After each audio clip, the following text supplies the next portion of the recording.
चलिए और सामाजिक विज्ञान का जो सबसे महत्वपूर्ण प्रश्नोत्तर है, अब तक का जो सबसे महत्वपूर्ण प्रश्नोत्तर है, कहने का मतलब है कि पूरी की पूरी सामाजिक विज्ञान, जितने भी आपके सामाजिक विज्ञान में चैप्टर हैं, सबसे सबसे हटके सबसे ज्यादा महत्वपूर्ण प्रश्नोत्तर। कहने का मतलब है कि सबसे ज्यादा बार पूछा गया प्रश्न, अब तक का सबसे ज्यादा बार प्रश्न पूछा गया, उसी इम्पोर्टेंट प्रश्न के बारे में आज की इस क्लास में बात करेंगे।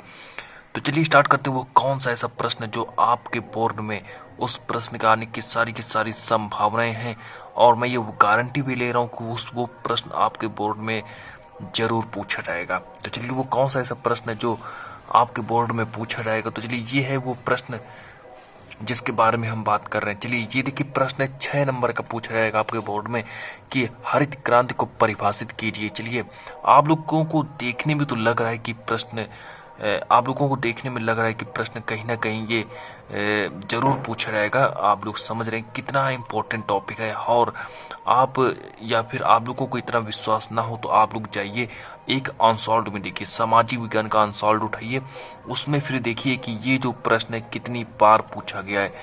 कहीं ना कहीं आप लोगों को मिनिमम ये मान लीजिए कि उसमें जितने भी सेट हैं, हर सेट में तो प्रश्न हम बात नहीं कर सकते, लेकिन बहुत से सेट ऐसे हैं जिसमें ये प्रश्न आप लोगों को देखने को मिलेगा। ये प्रश्न बोर्ड में 6 नंबर का पूछा जाएगा और 2023 में फिर से मैं ये गारंटी ले रहा हूँ, फिर से ये 2023 में प्रश्न पूछा जाएगा। तो चलिए इसका आंसर कैसे लिखेंगे। प्रश्न पहले देखिए क्या करें कि हरित क्रांति को परिभाषित कीजिए। प्रश्न है कि हरित क्रांति, अब हरित क्रांति क्या है और हरित क्रांति को कह रहा है कि परिभाषित करो। फिर कह रहा है कि इसके कोई 4 लाभ लिखना है। 4 लाभ लिखने, पहले कह रहे हैं कि पहले कह रहे हैं हरित क्रांति को परिभाषित कीजिए, फिर कह रहा है कि इसके कोई 4 लाभ लिखना है। तो चलिए कोई 4 लाभ लिखने, ये प्रश्न आपको इस तरीके से भी मिल सकता है बोर्ड में। और अगर आपको प्रश्न इस तरीके से बोर्ड में ना मिले तो आपको प्रश्न ये इस तरीके से भी मिल सकता है, अथवा करके भी दे सकता है। अथवा करके भी प्रश्न पूछ सकता है कि भारत में हरित क्रांति को सफल बनाने के लिए कोई 2 प्रमुख उपाय बताने। कोई 2 प्रमुख उपाय बताने कि भारत में हरित क्रांति को सफल बनाना है। अगर भारत में हरित क्रांति को अगर सफल बनाना है तो उसके हमें कोई दो उपाय जरूर बताने पड़ेंगे। फिर देखिए प्रश्न कह रहे कि हरित क्रांति, अब देखिए अब इस तरीके से अगर आपको इस तरीके से भी प्रश्न पूछा है, ये प्रश्न हमसे 3 टाइप करके पूछा जा सकता है कि हरित क्रांति की 3 विशेषताएं लिखनी है। अगर चलिए ये प्रश्न हमसे 3 तरह से पूछ सकता है 2023 में। चलिए किन किन तरह से प्रश्न हमसे पूछ सकता है कि हरित क्रांति को परिभाषित कीजिए एवं इसके कोई 4 लाभ लिखो, ये इस तरीके से प्रश्न पूछ सकता है। या फिर प्रश्न हमसे इस तरीके से पूछ सकता है कि भारत में हरित क्रांति को सफल बनाने के लिए कोई 2 उपाय बताइए। चलिए ये प्रश्न इस तरीके से भी बोर्ड में पूछा जा सकता है। और या फिर इस तरीके से अगर नहीं पूछा गया तो इस तरीके से पूछा जाएगा कि हरित क्रांति की कोई 3 विशेषताएं लिखना है। तो चलिए हम स्टार्ट करते हैं और इसका आंसर आप लोगों को किस तरीके से देना है, इसके आंसर के बारे में बात करते हैं। तो चलिए यहाँ पर आप लोग इसका साथ ही साथ में स्क्रीनशॉट लेकर भी चल सकते हैं, और या फिर आप लोगों को जितना अच्छा लगे, या फिर आप लोग ऐसा भी कर सकते हैं कि इन पर आप लोग एक कॉपी पेन लेकर बैठ जाएं और मेरे साथ ही साथ में आप लोग जितना मैं आप लोगों को बताता चलूं, आप लोग सिर्फ उतना ही नोट करते चलिए।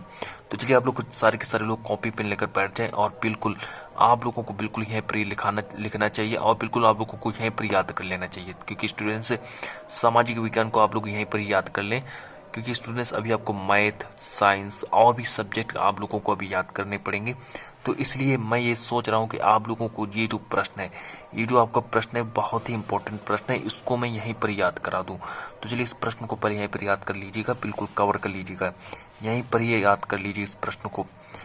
प्रश्न कह रहे, अब देखिए इसका आंसर कैसे लिखेंगे। हरित क्रांति का जो आशय है, हरित क्रांति से आशय है कृषि में वैज्ञानिक का प्रयोग करके उन्नत एवं प्रमाणित बीज तथा रासायनिक उर्वरकों का प्रयोग कर बहुफसली प्रणाली को अपनाकर सिंचाई साधनों तथा सिंचित क्षेत्रों में वृद्धि कर कृषि उत्पादन में आधिकारिक वृद्धि करना है। ये देखिए प्रश्न है, इस तरीके से पहले हमको इसका आंसर लिखना है। अभी ये प्रश्न आपका अभी जो ये उत्तर है, अभी उत्तर पूरा कंप्लीट नहीं हुआ है। अभी हमें इसके विशेषताओं के बारे में वर्णन करना है। इसकी जो विशेषताएं हैं इसकी जो अभी विशेषताएं हैं, अभी इसकी विशेषताओं के बारे में बात करेंगे। पहले बात कर लेते हैं। यहाँ पर देखिए क्या कह रहे हैं कि हरित क्रांति से आज से कृषि में वैज्ञानिक का प्रयोग करके उन्नत एवं प्रमाणित बीज तथा रासायनिक उर्वरकों का प्रयोग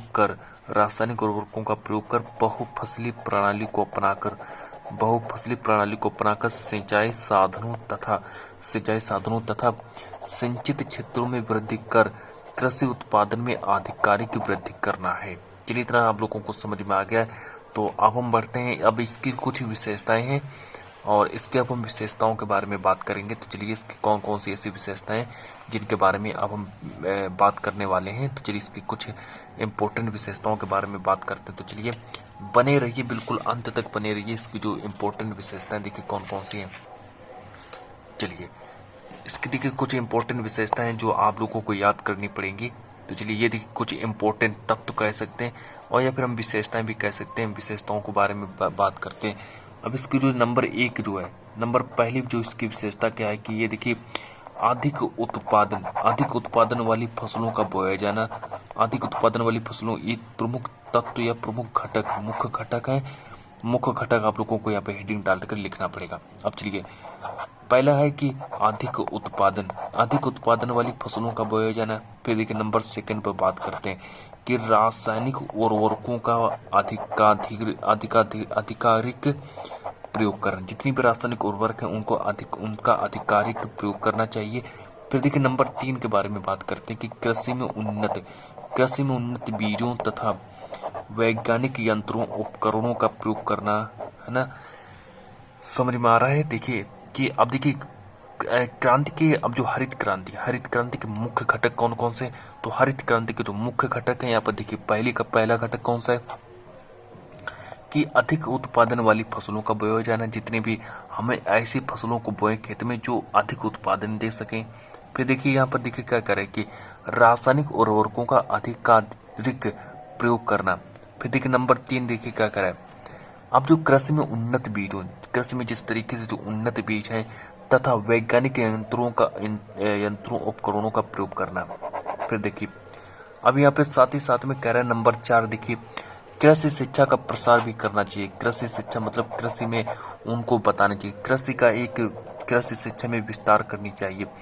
कृषि के बारे में उनको विस्तार से बताना चाहिए। फिर देखिए यहाँ पर बात करें प्रश्न नंबर विशेषता जो इसकी 5 है। 5 नंबर पर देखिए क्या लिखा है कि 5 नंबर को देखिए कि पौध संरक्षण के लिए कीटनाशक, कृमिनाशक तथा खरपतवार नाशकों का अधिकारिक प्रयोग करना।